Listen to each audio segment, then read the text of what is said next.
देखो प्रश्नावली संख्या 12 पृष्ठीय क्षेत्रफल व आयतन। प्रश्नावली की शुरुआत करते हैं। सबसे पहले इस प्रश्नावली में बेसिक चीजें देखेंगे, जैसे घनाभ है, घन है, बेलन है और शंकु है।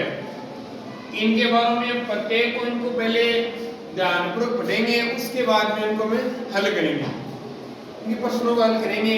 पहले हम घनाभ के बारे में देखेंगे संपूर्ण जानकारी, उसके बाद घन की संपूर्ण जानकारी देखेंगे, बेलन की देखेंगे, उसके बाद शंकु की देखेंगे, उसके बाद में हमें 12.1 और 12.2 के हम क्वेश्चन हल करेंगे। ठीक है, देखिए बेटे घनाभ।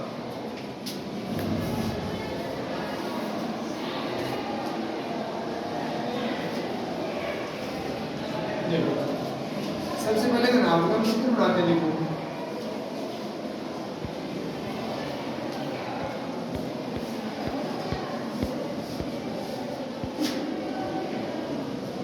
हर पॉइंट को आप ध्यान से समझना, हर पॉइंट को आप ध्यान से।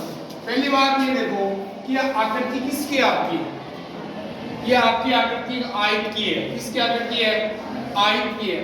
आयत में आयत बनाएंगे तो घनाभ बनेगा आपका, और आप वर्ग में वर्ग बनाओगे तो आपका घन बनेगा। ये आयत है, इसके अंदर एक आयत और बनाती है देखो,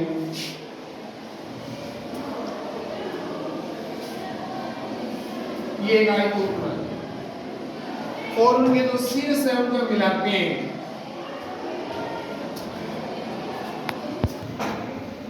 इन दोनों शीर्षों में मिला दिया और इन दोनों शीर्षों में मिलाते हैं, और जो आपके पास जो आकृति है वह आपकी कौन सी आकृति है? घनाभ है। कौन सी आकृति है? घनाभ। घनाभ में आपकी लंबाई, चौड़ाई, ऊंचाई ये तीनों होती है। लंबाई, चौड़ाई और ऊंचाई। ये आपकी लंबाई है देखो, ये आपकी लंबाई है, और ये आपकी क्या हो गई? आपकी चौड़ाई को 20 से दर्शा लिया, लंबाई को हम L से दर्शाते हैं, और चौड़ाई को हम किससे, ऊंचाई को हम किससे दर्शाते हैं? A से दर्शाते हैं। समझ में क्या? कोई डाउट नहीं है इसमें। घनाभ की आकृति कैसे बनी? आयत के अंदर आयत बनाते हैं, कौन सी आकृति बनती है? आपकी घनाभ बनती है। तो आपने सीखा क्या? ध्यान से सुना। आपने सीखा कि घनाभ का प्रत्येक फलक, घनाभ का प्रत्येक फलक एक आयताकार होता है। क्या होता है? एक आयताकार होता है। आप इस रूम में बैठे हो, ये भी एक घनाभ की आकृति है, और इसमें जो फलक है वह आपका कौन सा है? एक आयताकार है। घनाभ में 6 फलक होते हैं। कौन कौन से? एक आप रूम में बैठे हो, 4 तो आपके एक भाग, 2 भाग, 3 और कौन सा हो गया आपका? 4। एक नीचे का, एक ऊपर का, 6 फलक हो गए। और इसमें भी 6 फलक है। इस घनाभ में भी आपके 6 फलक है। और शीर्ष की बात करते हैं, शीर्ष कितने बताओ? इसमें कितने शीर्ष है? इसमें सबसे पहले हम फलक देखते हैं 6 कौन कौन से, शीर्ष देखेंगे, उसके बाद किनारा देखेंगे। 6 फलक है, तो आपका एक फलक तो ये आ गया, एक फलक तो ये आ गया। देखो ध्यान से सुनो इसी को।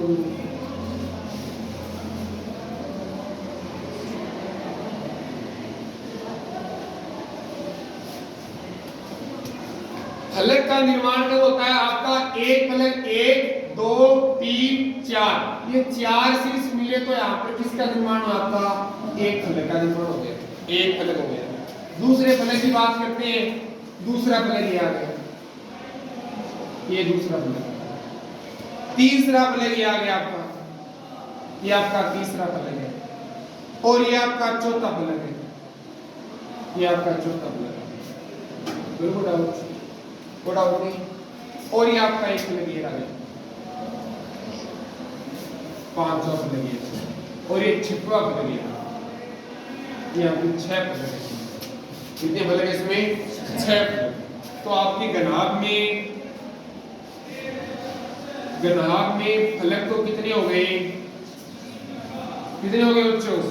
6। और घनाभ में प्रत्येक फलक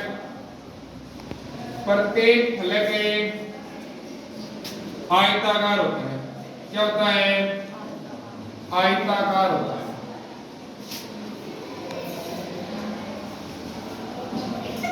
ग्राफ में जितनी आपकी बेसिक ज्ञान है सब देखो इसमें ध्यान से समझो आप। उसके बाद में किनारा क्या होता है आपका? किनारा। एक होता है आपका शीर्ष। शीर्ष क्या होता है कि जहां पर तीन भुजाएं आकर मिलती है वह बिंदु जहां पर आप कितनी भुजाएं आकर मिलती है? तीन भुजाएं आकर मिलती है। आपका ये आपका एक शीर्ष। ध्यान से सुनना। इस पर देखो एक भुजा आ गई, आपकी एक भुजाई आ गई, एक भुजाई आ गई, तो आपका एक शीर्ष आ गया। और यह आपका कौन शीर्ष आ गया? 2 नंबर का आ गया। और यह आपका कितना आ गया? 3 नंबर का। देखो एक भुजाई है, एक भुजाई है, एक भुजाई, 3 नंबर का शीर्ष आ गया। और ये कौन सा आ गया?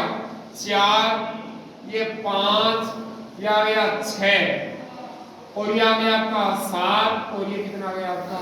8। तो इस घनाभ में आपके शीर्ष कितने हो गए? 8। शीर्ष क्या होता है कि जहां पर घनाभ की तीन भुजाएं आकर जिस बिंदु पर मिलती है वह उसका क्या कहलाता है? शीर्ष कहलाता है। देखो बच्चों में कंफ्यूज रहता है कि यह बिंदु आपका देखो यह बिंदु नहीं लिया गया, तो यहाँ पर बच्चों मिल नहीं रही है।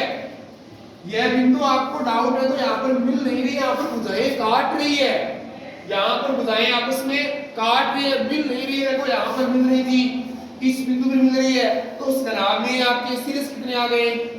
8 आ गए। तो लिखेंगे देखो घनाभ में शीर्ष कितने भाई? 8। ठीक है। किनारा क्या होता है? किनारा होता है कि दो शीर्षों को मिलाने वाली रेखा होती है। दो शीर्ष होते हैं उनको मिलाने वाला क्या होता है? किनारा होता है। ये आपका 1 और 2 है। ध्यान से सुनो, 1 और 2 आपका शीर्ष है। आपका शीर्ष 1 और 2 शीर्ष है, इनको मिलाने वाली क्या होगा? आपका किनारा होगा। तो सबसे पहले 1 को याद आया 1, और यहां से बात करते हैं कितना आ गया आपका? 2, या कितना आ गया? 3, ये 4, और ये कितना आ गया? 5, और ये कितना आ गया आपका? 6 आ गया। अंदर की साइड चलते हैं, ये कितना आ गया आपका? 7, ये कितना आ गया आपका? 8, ये कौन सा आ गया? 9, ये कौन सा आ गया? 10, ये कौन सा? 11, और ये कौन सा आ गया आपका? 12। 12 किनारा होती है। कितने किनारे होते हैं? किनारे क्या होते हैं कि दो शीर्षों को मिलाने वाली रेखा, मिलाने वाली भुजा या मिलाने वाला रेखाखंड आपका क्या कहलाता है? रेखाखंड। रेखाखंड ही होता है क्योंकि उसके दोनों बिंदु क्या होते हैं? स्थिर होते हैं। रेखा तब होते हैं जब उनके दोनों सिरे क्या होते हैं? अनिश्चित लंबाई के बढ़ा सकते हैं, लेकिन इसमें घनाभ में दोनों सिरे निश्चित ही है, इसलिए हम रेखाखंड ही बोलेंगे क्योंकि दो शीर्षों को मिलाने वाला रेखाखंड क्या कहलाता है? एक किनारा कहलाता है। तो किनारे आपके आ गए 12। घनाभ में किनारे आ गए आपके 12। ठीक है, आगे देखो और ये चीज कोई डाउट नहीं है। उसके बाद में इनके सूत्र देखते हैं। देखिए घनाभ के फलक का क्षेत्रफल, घनाभ के फलक का क्षेत्रफल देखो, हर सूत्र देखें इसमें। घनाभ के एक फलक का क्षेत्रफल है, घनाभ के फलक का क्षेत्रफल, तो घनाभ का फलक का क्षेत्रफल किसके बराबर होगा बताओ? एक आयत के क्षेत्रफल के बराबर होगा, क्योंकि मैंने यहां पर लिखा है कि घनाभ में प्रत्येक फलक आयताकार होता है। किस आकार होता है? आयताकार होता है। तो आयत का क्षेत्रफल होगा, तो आपका घनाभ के फलक का क्षेत्रफल किसके होगा? आयत के क्षेत्रफल के बराबर होगा। आयत के क्षेत्रफल के बराबर होगा। और आपका आयत का क्षेत्रफल होता है क्या है? लंबाई गुणा चौड़ाई। लंबाई गुणा चौड़ाई, ये होता है आपका लंबाई गुणा चौड़ाई आ गया। L इंटू बी होता है, L इंटू बी। तो आप लिख देते हो कि घनाभ के फलक का क्षेत्रफल, घनाभ के एक फलक का क्षेत्रफल आ गया आपका L इंटू B आ गया L इंटू B। ठीक, अब घनाभ के प्रत्येक फलक का परिमाप देखेंगे पैरामीटर। घनाभ के प्रत्येक फलक का क्या देखेंगे हमें परिमाप देखेंगे। देखिए घनाभ के प्रत्येक फलक का परिमाप ये भी किसके बराबर होता है बोलो, आयत के परिमाप के बराबर होता है। आयत का परिमाप और आपका आयत का परिमाप होता क्या है 2 into L plus A B होता है। L प्लस क्या होता है आपका B होता है। तो आप यहां से लिख लोगे तो आपके प्रत्येक फलक का परिमाप आ जाएगा आपका 2 into L plus A B आ गया। यहां तो कोई डाउट नहीं दो, कोई डाउट नहीं इसमें। अब मेरी बात ध्यान रखिए, उसके बाद में हम लिखेंगे घनाभ का संपूर्ण पृष्ठीय क्षेत्रफल और घनाभ का आयतन और घनाभ के विकिरण की लंबाई। 3 सूत्र और लिखेंगे इसके अंदर। देखो एक था घनाभ का संपूर्ण पृष्ठीय क्षेत्रफल, घनाभ का संपूर्ण पृष्ठीय क्षेत्रफल और आपका संपूर्ण पृष्ठीय क्षेत्रफल होता है बच्चों ध्यान से सुना, लंबाई गुणा चौड़ाई प्लस लंबाई इंटू ऊंचाई प्लस चौड़ाई इंटू ऊंचाई होता है। ये होता है, इसको आप इस तरह से लिख सकते हो LB plus LH plus BH। ये आ गया आपका घनाभ का संपूर्ण पृष्ठीय क्षेत्रफल। घनाभ का संपूर्ण पृष्ठीय क्षेत्रफल ये भी हम निकाल सकते हैं, ये भी हम निकाल कर मैं दिखा सकता हूं कि ये आया आपका। देखो किस तरह निकाल सकते हैं आप, ध्यान से सुनना। अब ये घनाभ का संपूर्ण पृष्ठीय क्षेत्रफल है आपका, ये है क्या, ये तो है तो फलक होते कितने हैं 6 होते हैं। घनाभ में मैंने अभी बताया कितने फलक होते हैं 6, और 6 फलक का यदि 6 फलकों का आप क्षेत्रफल जोड़ते हैं तभी तो आपका घनाभ का संपूर्ण पृष्ठीय क्षेत्रफल बना है। एक फलक का क्षेत्रफल निकालेंगे, दूसरे का निकालेंगे, तीसरे का, चौथे का, पांचवें का और छठवें का, इन 6 फलकों के आप क्षेत्रफल को जोड़ देंगे तो आपका घनाभ का संपूर्ण पृष्ठीय क्षेत्रफल आ जाएगा। तो इसमें अब माना आपने ये फलक आपका, ये फलक है, ये पहला फलक आपका, इसमें L ये है, ध्यान से सुना, L ये आपका और L क्या हो जाएगा आपका, ये हो जाएगा। देखो इसमें आपको मैं अलग चित्र बना के दिखाता हूं। देखो मिटा दूंगा उसके बाद देखो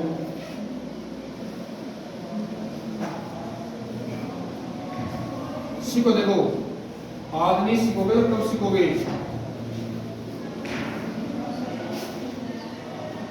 ये आपका L है, ये आपका B आ गया और ये आपका क्या आ गया H आ गया।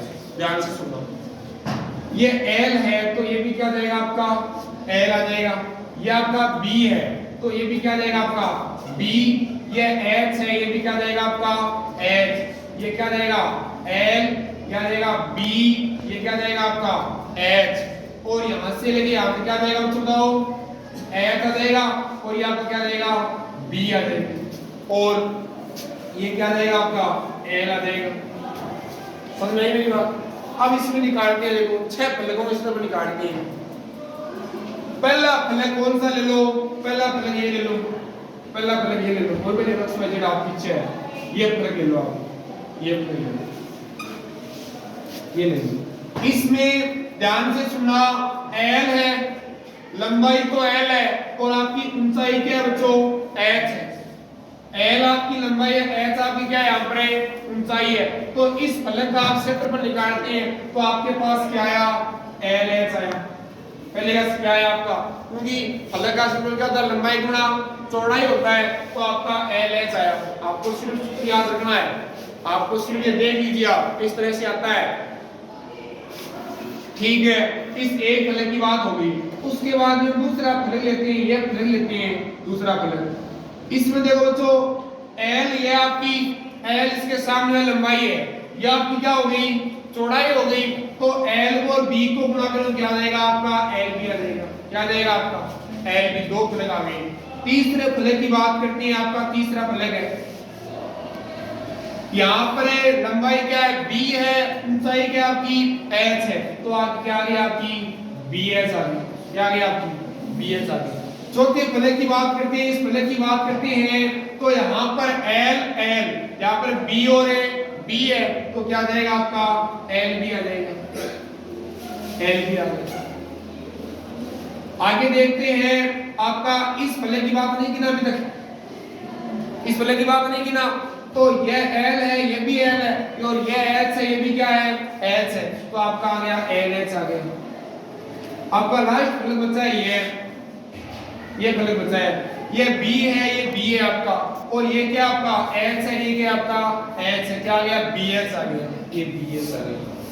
ठीक है, आप देखो एल एच और यहां पर आपको एल एच और एल बी और यहां पर मिलेगा एल बी बी एच और बी एच, ये डबल है आपसे। देखिए एल एच यहां पर भी है, एल एच यहां पर भी है, और एल बी यहां पर भी है, एल बी यहां पर भी है, बी एच यहां पर भी है, यहां पर भी है, ये सब डबल हो गए। इनको आप क्या लिख सकते हो, लिखते हो 2 एल एच और 2 एल बी, और यहां पर लिख सकते हो आप 2 बी एच। क्या लिख सकते हो 2 बी एच लिख सकते हो। सही बात है, कोई डाउट इसमें किसी प्रकार का कोई डाउट नहीं है। 2 को आप कॉमन लेते हो, 2 को आप यहां से कॉमन लेते हो, आपका आया L H plus L B और प्लस बी एच आया। ठीक है, इनको आप अंदर इस तरह लिख सकते हो, एल बी को इधर ही की बात है, एल बी क्या गया एल एच और ये आ गया आपका बी एच आ गया। और देखिए यही सूत्र है क्या, ये सूत्र है क्या, सेम सूत्र है। इस ग्राफ से लिख रहे हैं, इसमें तो मैंने सीधा सूत्र लिख दिया, और इसमें क्या किया मैंने, जितने भी आपके 6 फलक है उनका आपने पृष्ठीय क्षेत्रफल को जोड़ दिया, प्रत्येक फलक के क्षेत्रफल को जोड़ दिया, तो मेरे पास घनाभ का संपूर्ण पृष्ठीय क्षेत्रफल आ गया। घनाभ का संपूर्ण पृष्ठीय क्षेत्रफल आ गया। बोलो कोई डाउट?